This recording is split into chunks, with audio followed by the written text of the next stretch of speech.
Deer students, welcome to BR classroom. সবাই কেমন আছো? তোমাদের সামনে চলে এসেছি আজকে আর একটি নতুন ভিডিও নিয়ে। তো আজকে আমরা তোমাদের সামনে একটি অন্যরকম ভিডিও করব বা অন্যরকম ক্লাস করব।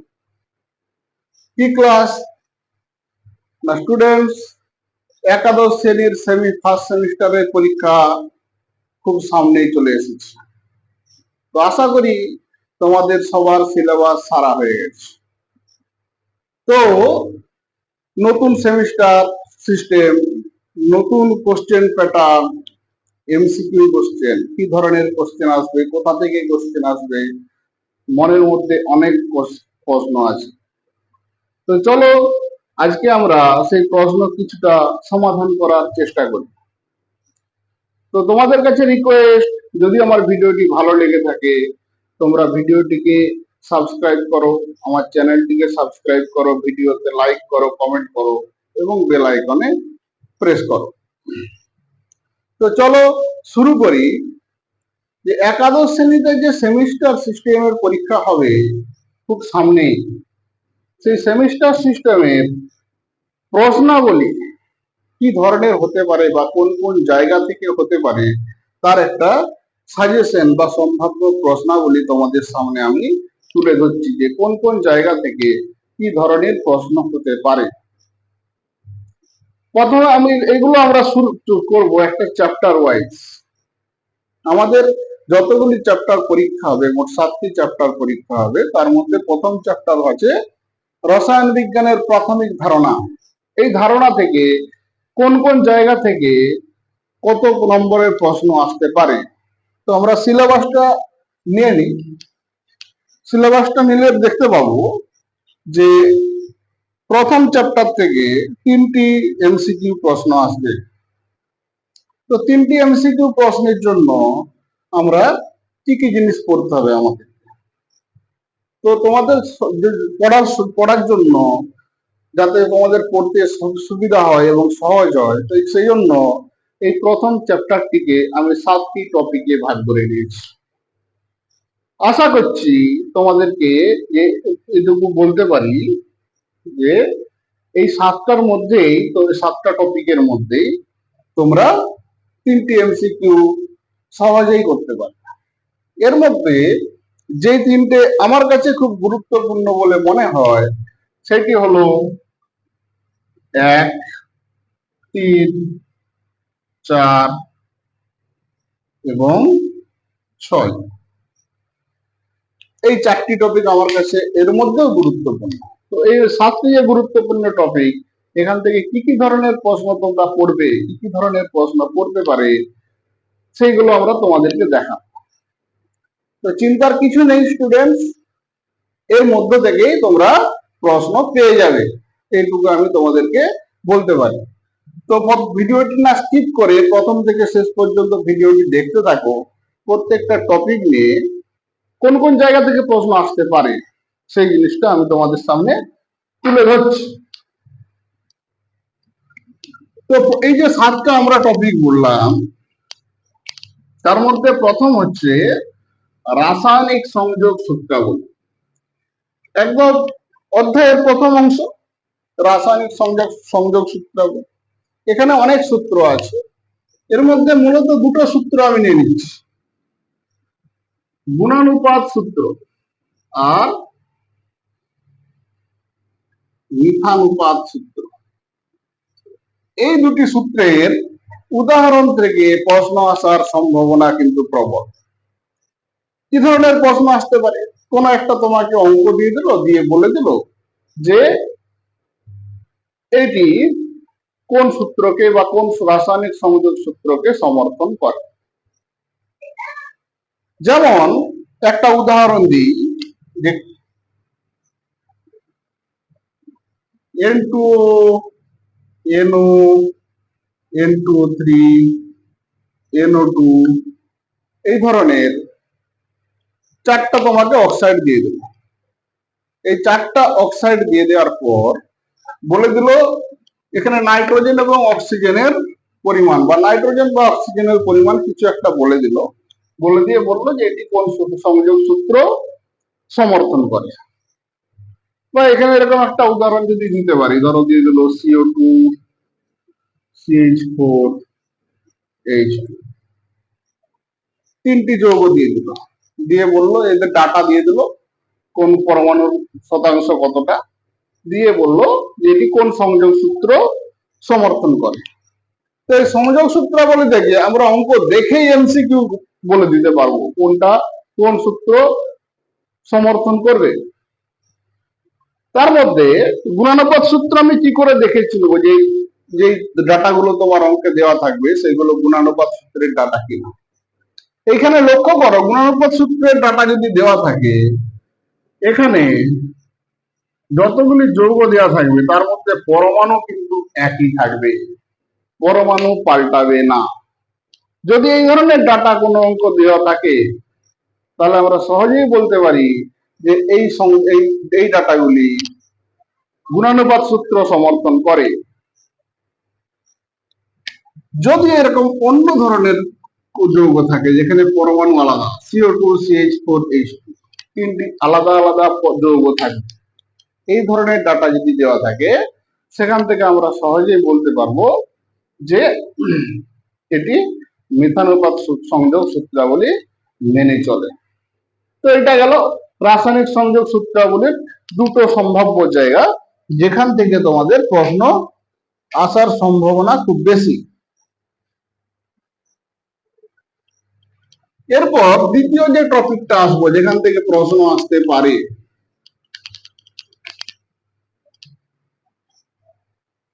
মোলের ধারণা।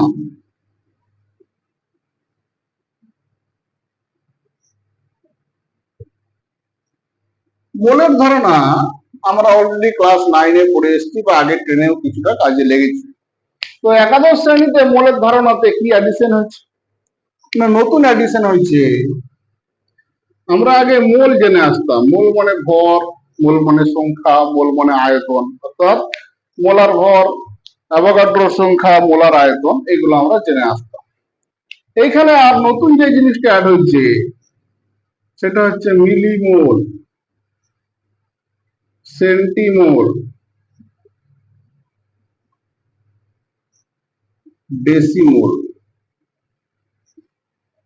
তোমাকে ক্লাস 9-এ করতে হতো যে 1 মোল NH3, এইখানে নাইট্রোজেন পরমাণুর সংখ্যা কত, কতগুলি নাইট্রোজেন পরমাণু আছে আমরা সহজে হিসাব করতে পারতাম, বা হাইড্রোজেন পরমাণুর সংখ্যা কত আমরা সহজে হিসাব করতে পারতাম। এইখানে যে অ্যাড হবে, এই যে তিনটে টার্ম অ্যাড হয়েছে মোলের সাথে, এখানে তোমাকে মোল দেবে না, দেবে কি 1 মিলিমোল। 1 মিলিমোল অ্যামোনিয়াতে হাইড্রোজেন বা নাইট্রোজেন অ্যাটম বা হাইড্রোজেন অ্যাটমের সংখ্যা কত। তাহলে মোল থেকে মিলিমোলে কনভার্সন করতে হবে, বা সেন্টিমোলে কনভার্সন করতে হবে, বা ডেসিমোলে কনভার্সন করতে হবে। এটা কিভাবে করব সেটা আমরা আগে করে এসেছি, তবে একবার দেখে নিই যে 1 মোল সমান 1000 মিলিমোল, 1 মোল সমান 100 সেন্টিমোল, 1 মোল সমান 10 ডেসিমোল। এই সম্পর্কগুলো হিসাব করে আমরা এই অঙ্কগুলো করতে পারবো।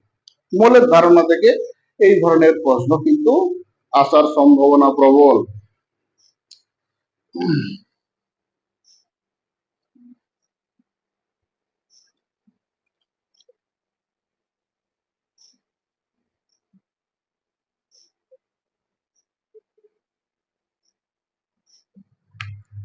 এরপরে যে টপিকটা আমরা আলোচনা করব, এই টপিক থেকে প্রশ্ন আসার সম্ভাবনা আছে,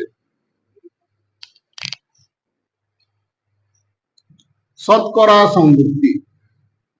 3 নম্বর টপিক, শতকরা সংযুক্তি বা পার্সেন্টেজ কম্পোজিশন। কোন একটা যৌগ দিয়ে দিল, দিয়ে বলে দিল সেখানে ওই পরমাণু শতকরা সংযুক্তি কত আছে। এটা খুব সহজেই আমরা হিসাব করতে পারবো বই থেকে যদি আমরা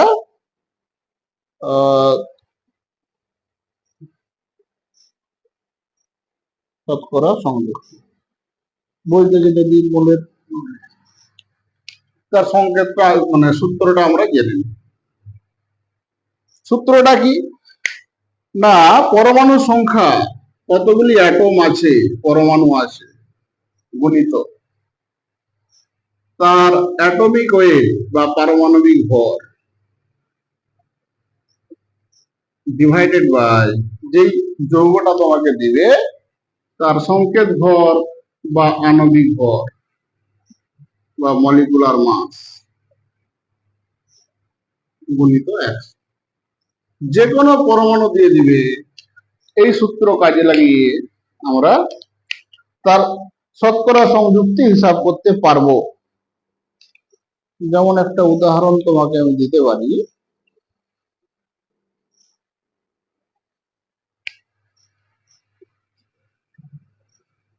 K2SO4 Al2SO4 এর হোল 3 24H2 এই একটি যৌগ। এই যৌগের মধ্যে এর নাম হচ্ছে তোমার পটাশ অ্যালাম। বলে দিল এই যৌগটির মধ্যে তোমার অ্যালুমিনিয়াম সালফেট বা জলের শতকরা সংযুক্তি নির্ণয় করো।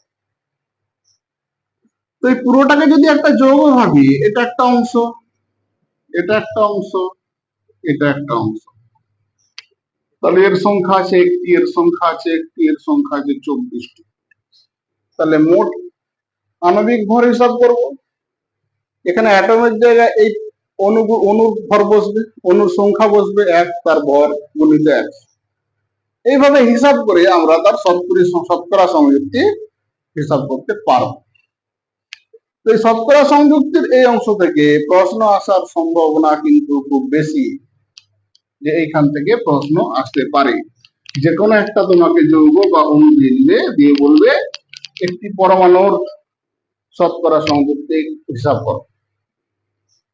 এরপরে যেটা সবচেয়ে ইম্পর্টেন্ট টপিক এই অধ্যায়ের, সেটা হচ্ছে স্থূল সংকেত এবং সেখান থেকে আণবিক সংকেত।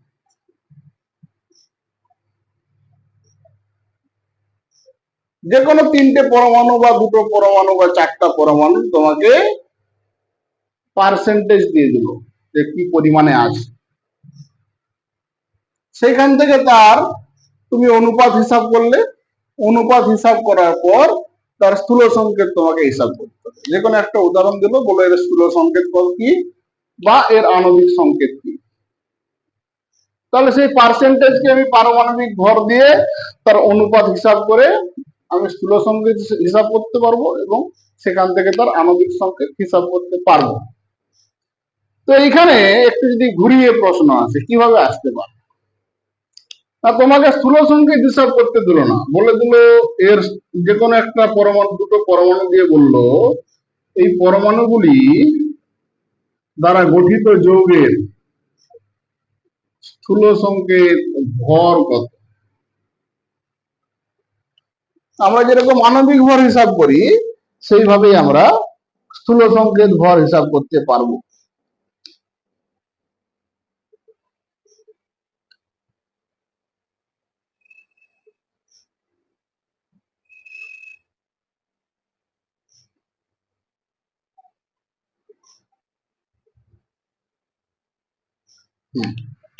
স্থূল সংকেত ভর হিসাব করতে পারবো।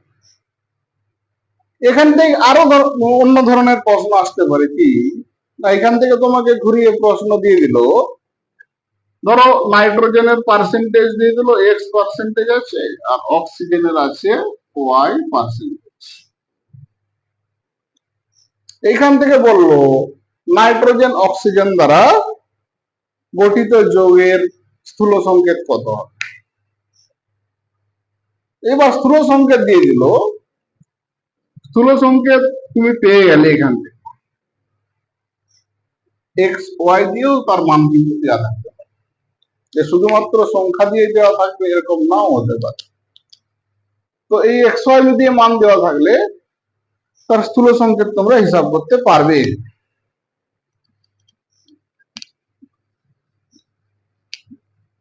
তো এটা গেল 4 নম্বর টপিক, যে স্থূল সংকেত এবং আণবিক সংকেত নির্ণয় থেকে একটা প্রশ্ন থাকবেই, এটা আশা করা যায়।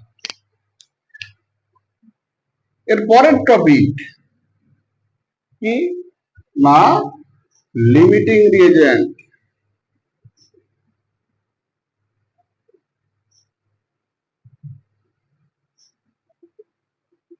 লিমিটিং রিয়েজেন্ট এর ছোট অংশ কিন্তু গুরুত্বপূর্ণ অংশ, নতুন অংশ।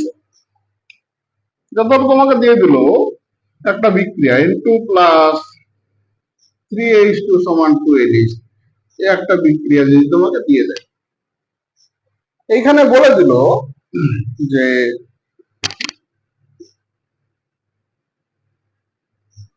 6 মোল নাইট্রোজেনের সাথে 2 মোল হাইড্রোজেন বিক্রিয়া করে কত অ্যামোনিয়া উৎপন্ন হবে, সেটা তার মোলার অনুপাত থেকে হিসাব করতে হবে। এবং এইখানে আরো বলে দিবে যে লিমিটিং রিয়েজেন্ট কোনটি এই বিক্রিয়াতে। যে কোনো একটা বিক্রিয়া দিয়ে তোমাকে লিমিটিং রিয়েজেন্ট হিসাব করতে বলবে, বা ওই লিমিটিং রিয়েজেন্টের কত পরিমাণ বিক্রিয়া করেছে। এই যে 6 মোল নাইট্রোজেন আমি নিই, যেটা ভরেও দিতে পারি, বলে দিল বিক্রিয়ায় ব্যবহৃত নাইট্রোজেনের পরিমাণ কত। বিক্রিয়া দেখে আমরা চিনতে পারবো যেহেতু এর মোল সংখ্যা কম আছে, এখানে লিমিটিং রিয়েজেন্ট, তাহলে এর পরিমাণ বেশি থাকলে ওই 6 মোলে বিক্রিয়া করবে না, তাহলে কত করবে সেই পরিমাণটা হিসাব করতে হবে, সেই ভরটা হিসাব করতে হবে, বা সেই আয়তনটা হিসাব করতে হবে, বা সেই সংখ্যাটা হিসাব করতে হবে। তো এই লিমিটিং রিয়েজেন্ট থেকে এই ধরনের অঙ্ক আসার সম্ভাবনা কিন্তু খুবই প্রবল, এখান থেকে এই ধরনের প্রশ্ন আসবে। তো এটি তোমরা ভালো করে অভ্যাস করে যাবে। 6 নম্বর, এইটিও আরেকটি গুরুত্বপূর্ণ টপিক, স্টয়চিওমেট্রি গণনা।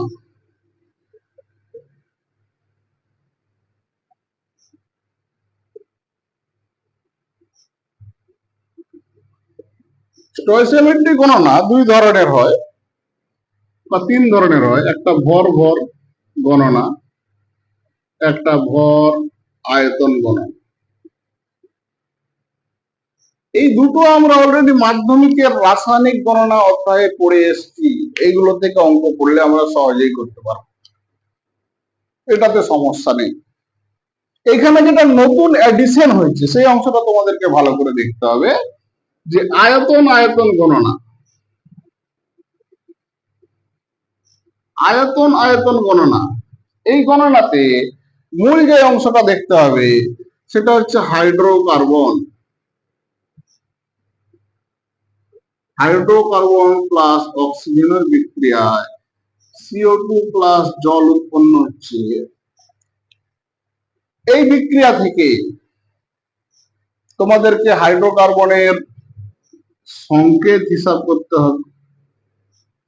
সংকেত না দিয়ে অনেক সময় ছোট করে দিয়ে দেয়, যে শতকরা সংযুক্তি, শতকরা নয় সংযুক্তি বলে দেয়, সংযুক্তি হিসাব করো, মানে কত পরিমাণ হাইড্রোকার্বন, মানে কি শুধুমাত্র কার্বন এবং হাইড্রোজেন আছে, তাহলে কার্বনের পার্সেন্টেজ কত আছে, হাইড্রোজেনের পার্সেন্টেজ কত আছে, সেটা তোমাদেরকে হিসাব করতে দেয়, শুধু সংযুক্তি হিসাব করতে দেয়। বা অনেক সময় হাইড্রোকার্বনটি দিয়ে তার তোমার সংকেত হিসাব করতে দেয়। এখানে যে জিনিসটি ভালো করে তোমাদেরকে পড়তে হবে, তবে তোমরা এই অঙ্কটি করতে পারবে, সেটা হচ্ছে প্রথম সংকোচন, দ্বিতীয় সংকোচন এবং মোলের সম্পর্ক। যদি আমরা একটা সাধারণ সমীকরণ দিয়ে এটা তোমাদেরকে একটু ক্লিয়ার করে দিই, যাতে তোমরা সহজেই করতে পারবে। ধরো একটি হাইড্রোকার্বনের সাধারণ সংকেত CH3CXHY, এর সঙ্গে যেই পরিমাণ অক্সিজেন বিক্রিয়া করে তার পরিমাণ হচ্ছে X+Y/4O2 সমান XCO2 প্লাস Y/2H2। এই বিক্রিয়াতে দেখো জল হচ্ছে তরল, এর আয়তন প্রথমেই বাদ চলে গেল, এই বিক্রিয়ার মধ্যে থাকছে না। তাহলে এখানে বিক্রিয়ায় কে থাকছে না হাইড্রোকার্বন, এটা gas, oxygen gas, CO2 gas. তাহলে প্রথম সংকোচনে এই বিক্রিয়ার প্রথমে মোল সংখ্যাটা হিসাব করে নাও। এখানে 1 মোল হাইড্রোকার্বন X+Y/4 কিন্তু এত মোল হচ্ছে তোমার অক্সিজেন X মোল CO2। তোমাকে বলে দিল ধরো 20 গ্রাম হাইড্রোকার্বন নিয়েছি বা 20 ভাগ হাইড্রোকার্বন নিয়েছি, তাহলে এর মোল হয়ে যাবে কত? 20 গুণিত 1। এখানে 20 গুণিত X+Y/4, এখানে 20X। এই ধরনের অঙ্কে প্রথমেই বলা থাকে যে হাইড্রোকার্বনের সঙ্গে অক্সিজেনের বিস্ফোরণ ঘটানো, যে কোনো একটা পরিমাণ দিয়ে তোমাকে বলে দিই অতিরিক্ত অক্সিজেনের সঙ্গে বিস্ফোরণ ঘটানো হলো, বা অক্সিজেনের পরিমাণ অনেক সময় বলে দেওয়া থাকে। তো সেই বিস্ফোরণ ঘটানোর পরে তাকে সংকোচন করা হয়, সেটা কিনা প্রথম সংকোচন। দ্বিতীয় সংকোচন কি না, সেখানে KOH যোগ করা হলো। KOH যোগ করা মানে এই CO2 এর আয়তনকে সে শোষণ করে নেবে। তাহলে প্রথমে আমাদেরকে দ্বিতীয় সংকোচন দিয়ে শুরু করতে হবে। তাহলে ধরো 20X সমান এখানে সাপোজ বলে দিচ্ছে 40 ml, আয়তন কমে গেল, এটি হচ্ছে দ্বিতীয় সংকোচন। এখান থেকে আমরা X পেয়ে যাব 2। এবার H এর মান হিসাব করতে গেলে আমাদেরকে প্রথম সংকোচনে যেতে হবে। তাহলে প্রথম সংকোচনটা কি না, যত আয়তনের বিক্রিয়ক নিয়েছিলাম আর যত আয়তনের বিক্রিয়া যত পেয়েছি সে দুটো বিয়োগ করলে পেয়ে যাব। তাহলে বিক্রিয়ক নিয়েছিলাম দেখো 20 প্লাস এটা, তাহলে এই দুটো যদি যোগ করি, এটা ছিল তোমার প্রাথমিক আয়তন, এখান থেকে সংকোচন করার পরে এই আয়তনটা এসছে। তাহলে এই পুরোটা হচ্ছে তোমার প্রথম সংকোচন। এর মান দেওয়া থাকবে, এখান থেকে ওয়াই এর মান বসাবে বা এক্স এর মান বসাবে, এখান থেকে ওয়াই এর মান তোমরা হিসাব করে নেবে সহজে। তাহলে এক্স ওয়াই বেরিয়ে গেলে এখান থেকে তার সংযুক্তি পেয়ে যাবে, তার তোমার সংকেত পেয়ে যাবে। এটি খুব গুরুত্বপূর্ণ একটি অংশ, যেটি এখানে এই অধ্যায়ের নতুন সংযোজন।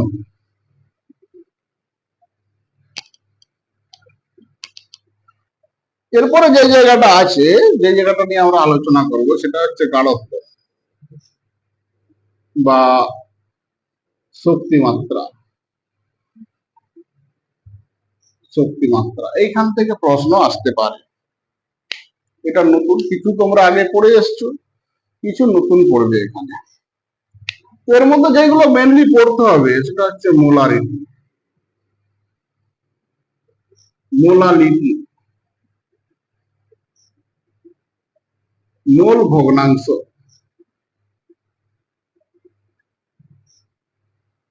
এই তিনটে অংশ। এর সঙ্গে আরেকটা তুমি যোগ করে দাও, নরমালিটি। নরমালিটি এইখান থেকে কি ধরনের কোশ্চেন আসতে পারে? ধরো তোমাকে কোনো দ্রবণের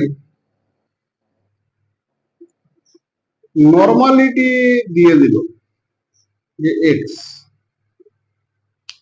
তাহলে এই দ্রবণের মোলারিটি হিসাব করো, মোলারিটি সমান কত, বা নরমালিটি দিয়ে দিল, দিয়ে বললো মোলালিটি সমান কত। এই ধরনের প্রশ্ন আসতে পারে, যে একটার সঙ্গে একটা সম্পর্ক। একটা গাড়ত্বের সাথে আরেকটা গাড়ত্বের সম্পর্ক। বা এইভাবে তোমাকে প্রশ্ন দিতে পারে যে ধরো তোমাকে বলে দিল 20% NaCl দ্রবণে বা দ্রবণের মোলালিটি কত,